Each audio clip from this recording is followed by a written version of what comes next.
स्थानिक स्वराज्य संस्थांच्या निवडणुकांबाबत आज सुनावणी आहे। सुप्रीम कोर्टात आज दुपारनंतर सुनावणी होण्याची शक्यता आहे। आजच्या सुनावणीत सर्वोच्च न्यायालयाने स्थगिती उठवल्यास पुढील महिन्यात स्थानिक स्वराज्य संस्थांच्या निवडणुका लागू शकतात। जस्टिस सूर्यकांत आणि कोटेश्वर सिंग यांच्या खंडपीठासमोर आज सुनावणी आहे। मनपा जिल्हा परिषद निवडणुकांबाबत आता निर्णय होतो का याकडे सगळ्यांचं लक्ष आहे।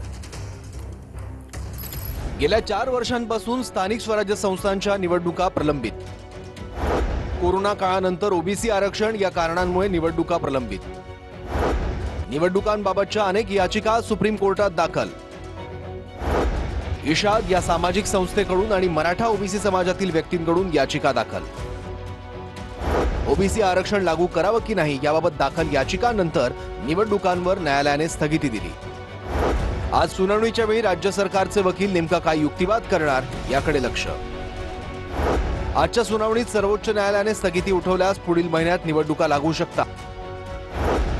मुंबई, पुणे, कोल्हापूरसह अनेक मोठ्या शहरांच्या महापालिका निवडणुका प्रलंबित आहेत। अनेक जिल्ह्यांच्या जिल्हा परिषद निवडणुकाही प्रलंबित। लोकप्रतिनिधी नसल्यानं अनेक शहरांमधील कामं वेळेवर होत नाहीत अशी तक्रार।